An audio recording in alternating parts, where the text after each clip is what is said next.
with a breaking news alert. Breaking now at noon, looking live at the Jacksonville Sheriff's Office. TK Waters, the sheriff, at the podium, along with Prince Holland's family. We can only assume that this news conference has something to do with a case that has haunted the city, the 11th homicide in the city in 2022. Let's listen into the sheriff as he brings us up to date on the investigation. I'm Sheriff TK Waters.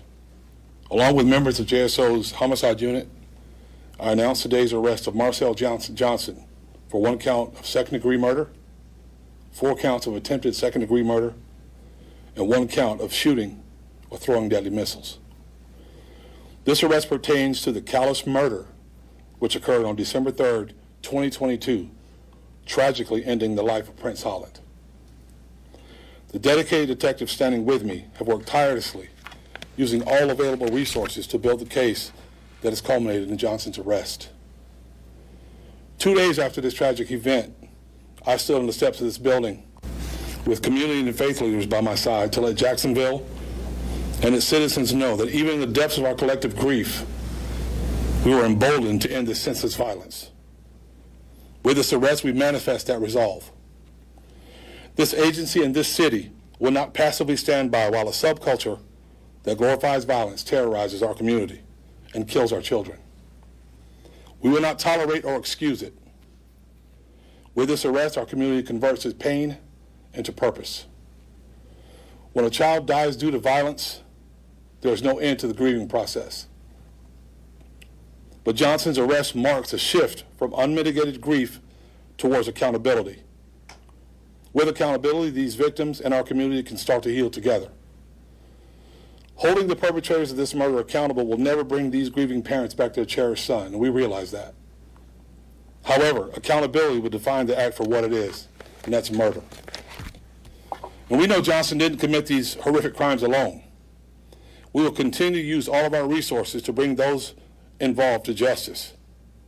Because there is an ongoing investigation, there's very little that I can share about the facts of this case at this time. But what I can tell you is that this shooting was a culmination of escalating violence between 2 rival street groups. It was targeted, planned, and it was horrendous. I want to take this opportunity to speak directly to those who committed these crimes with Johnson. We're coming for you. We won't rest. We will not tire, and you will be held accountable. Today, the first domino in this violent chain has fallen, and it won't be the last. To the victims of these unspeakable crimes, Jacksonville stands with you. Jacksonville loves you, and Jacksonville will not silently submit to brutality. The loss of 1 life, in this case Prince, is the loss of 1 life too many. Now the time is now for accountability. And I'll answer any questions that I can, as long as it doesn't interfere with the integrity of the investigation. You said there was others that you are looking for. Is there an idea of how many others you guys are still looking for, other suspects? Details. So details are very limited at this point. And the reason is I would like to tell you everything at this minute, right now. But because of the integrity of the investigation and what we're doing, I don't want to talk about it too much because it's that important. Do you know if they were targeting the driver of the vehicle? That's a detail in the investigation, again, that I don't want to share at this point. Could you name the gangs that were involved? I'll get those for you. We'll get those for you from Steve. Do you have those names immediately? The 2 gangs that we know are involved are a group called 3 and 320. No, we don't typically like to use those names because we don't want to give them any credit or any clout. But in this case, we will, so the community can know who they are and what they've done, what they've been involved in, what they help cause.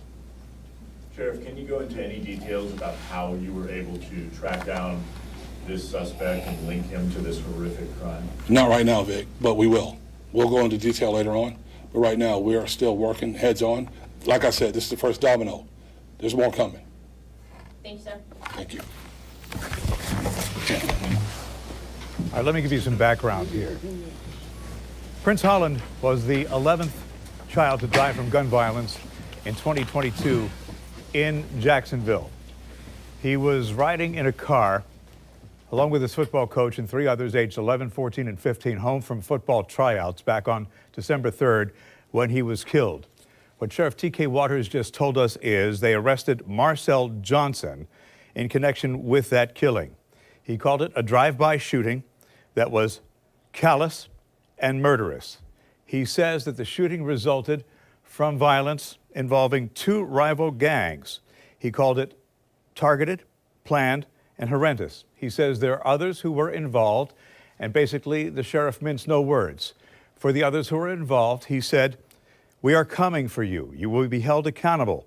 This was the first of many dominoes that has yet to fall, meaning that with the arrest of Marcel Johnson, there are others that he expects to arrest. He wouldn't give further details because the investigation is ongoing. We do have a reporter from News4Jax there on the scene at the news conference working to learn more about this. We will have more on the news starting at 4 and on news4jax.com.